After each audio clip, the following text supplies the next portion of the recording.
नमस्कार प्रिय भक्तगणों, आज के छोटे से महत्वपूर्ण वीडियो में आप सभी श्रवण करेंगे बसंत पंचमी की कथा। आप सभी देशवासियों को बसंत पंचमी की हार्दिक बधाई एवं अनंत शुभकामनाएं। प्रिय भक्तगणों, आज की वीडियो में हम जानेंगे कि माँ सरस्वती का जन्म कैसे हुआ। बसंत पंचमी की पौराणिक कथा। दोस्तों, वीडियो को शुरू करने से पहले आप भी माता रानी से आशीर्वाद प्राप्त करना चाहते हैं तो एक बार कमेंट सेक्शन में जय मां विद्यादायिनी सरस्वती, जय मां सरस्वती अवश्य लिखिए और इस वीडियो को लाइक करके हिंदू रिलीजियस टेल्स चैनल को सब्सक्राइब अवश्य कर लीजिए और हाँ, पास वाले बेल आइकन का बटन दबाना बिल्कुल भी ना भूलिए। प्रिय भक्तगणों, यूं तो माघ का यह पूरा महीना उत्साह देने वाला है, परंतु वसंत पंचमी का पर्व भारतीय जनजीवन को अनेक तरह से प्रभावित करता है। प्राचीन काल से इस ज्ञान और कला की देवी माँ सरस्वती का जन्म दिवस माना जाता है। माँ सरस्वती की पूजा के लिए समर्पित बसंत पंचमी का पर्व इस साल 2 फरवरी यानी कि आज मनाया जाएगा। बसंत पंचमी के दिन माँ सरस्वती को प्रसन्न करने के लिए उनकी आराधना करनी चाहिए। खासकर विद्यार्थियों के लिए यह दिन बड़ा ही शुभ माना जाता है। जो भी विद्यार्थी इस दिन सूर्योदय से पहले जाकर स्नान आदि करते हैं और माँ सरस्वती की पूजा करते हैं, माँ सरस्वती उन पर कृपा बरसाती है, उनके मन को ज्ञान के प्रकाश के तेज से भर देती है। ऐसे विद्यार्थियों की स्मरण शक्ति के साथ ही उनकी ज्ञान प्राप्ति की जिज्ञासा को बढ़ाती है। इस दिन पीले, बसंती और सफेद वस्त्र धारण करें, काले या लाल वस्त्र नहीं। बसंत पंचमी के दिन स्नान के बाद पूजा स्थान को गंगा जल से शुद्ध करें। इसके बाद पूर्व या उत्तर दिशा की तरफ मुख करके पूजा की शुरुआत करें। मां सरस्वती की मूर्ति या फोटो स्थापित करें। गंगा जल से उन्हें स्नान कराएं। मां सरस्वती के समक्ष धूप, दीप, अगरबत्ती जलाएं और उनका ध्यान करें। पूजा आसन पर बैठकर ही करें। बिना आसन की पूजा व्यर्थ मानी जाती है। मां सरस्वती को तिलक लगाएं और उन्हें माला पहनाएं। मां सरस्वती को मिठाई और फलों का भोग लगाएं। मां सरस्वती के मंत्रों का जाप करें और अंत में आरती उतारें।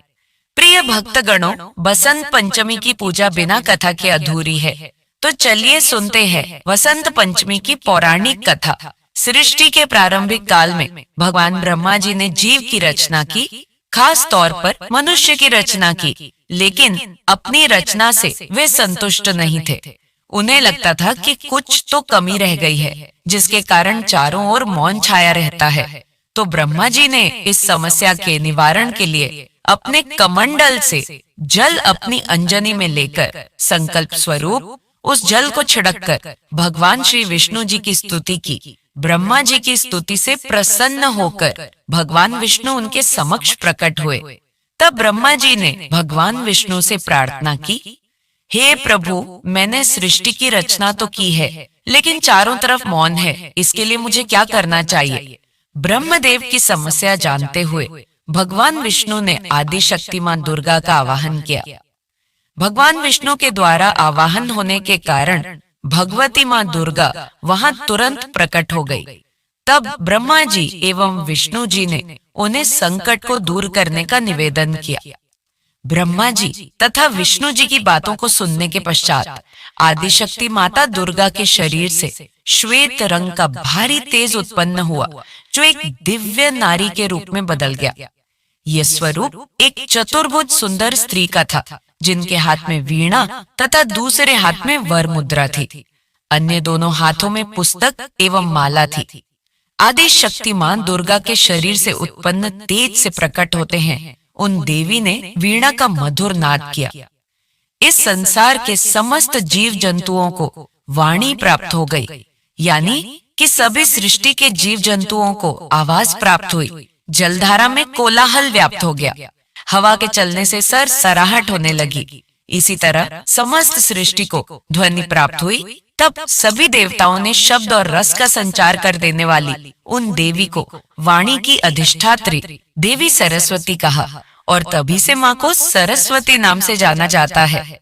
उसके बाद आदिशक्ति भगवती दुर्गा ने ब्रह्मा जी से कहा कि मेरे तेज से उत्पन्न हुई यह देवी सरस्वती आपकी पत्नी बनेगी। जय श्री लक्ष्मी श्री विष्णु जी की शक्ति है, पार्वती महादेव की शक्ति है, उसी प्रकार सरस्वती देवी आपकी शक्ति होंगी। ऐसा कहकर माँ आदिशक्ति दुर्गा अंतर्धान हो गई। इसके बाद सभी देवता सृष्टि के संचालन में संलग्न हो गए। वसंत पंचमी पर देवी सरस्वती की पूजा करने के पीछे एक और पौराणिक कथा है। इनकी सबसे पहले पूजा श्री कृष्ण और ब्रह्मा जी ने ही की है। देवी सरस्वती ने जब श्री कृष्ण को देखा तो उनके रूप पर मोहित हो गई और पति के रूप में पाने की इच्छा करने लगी। भगवान कृष्ण को इस बात का पता चलने पर उन्होंने कहा कि वे तो राधा के प्रति समर्पित हैं, परंतु सरस्वती को प्रसन्न करने के लिए उन्होंने वरदान दिया कि प्रत्येक विद्या की इच्छा रखने वाला माघ मास की शुक्ल पंचमी को आपकी पूजन करेगा। यह वरदान देने के बाद स्वयं श्री कृष्ण ने पहले देवी की पूजा की। सृष्टि निर्माण के लिए मूल प्रकृति के 5 रूपों में से सरस्वती एक है, जो वाणी, बुद्धि, विद्या और ज्ञान की अधिष्ठात्री देवी है। वसंत पंचमी का अवसर इस देवी को पूजने के लिए पूरे वर्ष में सबसे उपयुक्त है, क्योंकि इस काल में धरती जो रूप धारण करती है वह सुंदरतम होता है। बसंत पंचमी हमें त्रेता युग से भी जोड़ती है। रावण द्वारा सीता के हरण के बाद श्री राम उसकी खोज में दक्षिण की ओर बढ़े। इसमें जिन स्थानों पर वे गए उनमें दंडकारण्य भी था। यहीं शबरी नामक भीलनी रहती थी, जिसको उनके गुरु मतंग ऋषि ने वरदान दिया था कि किसी दिन भगवान खुद चलकर तेरी कुटिया पर आएंगे। जब श्री राम उसकी कुटिया में पधारे तो वह सुध बुध खो बैठी और छक छक कर मीठे बेर राम जी को खिलाने लगी। दंडकारण्य का वह क्षेत्र इन दिनों गुजरात और मध्य प्रदेश में फैला है।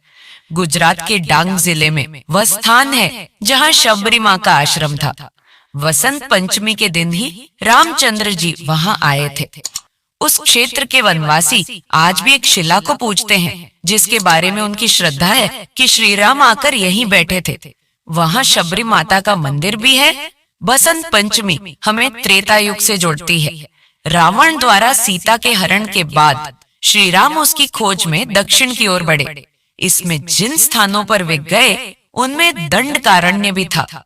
यहीं शबरी नामक भीलनी रहती थी, जिसको उनके गुरु मतंग ऋषि ने वरदान दिया था कि किसी दिन भगवान खुद चलकर तेरी कुटिया पर आएंगे। जब श्री राम उसकी कुटिया में पधारे तो वह सुध बुध खो बैठी और छक छक कर मीठे बेर राम जी को खिलाने लगी।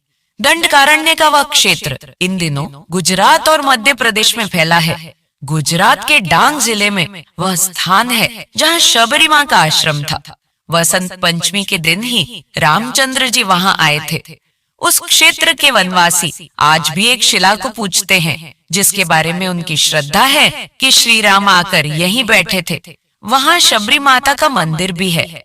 बसंत पंचमी के दिन माँ लक्ष्मी और भगवान विष्णु जी की पूजा करना बेहद शुभ माना जाता है। बसंत पंचमी पर क्या ना करें। बसंत पंचमी के दिन पीले रंग के वस्त्र पहनना शुभ होता है। ऐसे में कोशिश करें कि आज के दिन किसी और रंग की बजाय पीले रंग के वस्त्र धारण करें। इस दिन बिना स्नान के भोजन नहीं करना चाहिए। शास्त्रों की माने तो बसंत पंचमी के दिन पेड़ पौधे, फसल और पौधों की कटाई छटाई से परहेज करना चाहिए। बसंत पंचमी सरस्वती पूजा के दिन भूलकर भी क्रोध ना करें और ना ही किसी को अपशब्द बोले। इस दिन तामसिक चीजों का सेवन ना करें, जैसे मांस, मदिरा, मांसाहार, प्याज, लहसुन। दोस्तों, अगर यह जानकारी आपको पसंद आई तो हमें कमेंट में जरूर बताएं।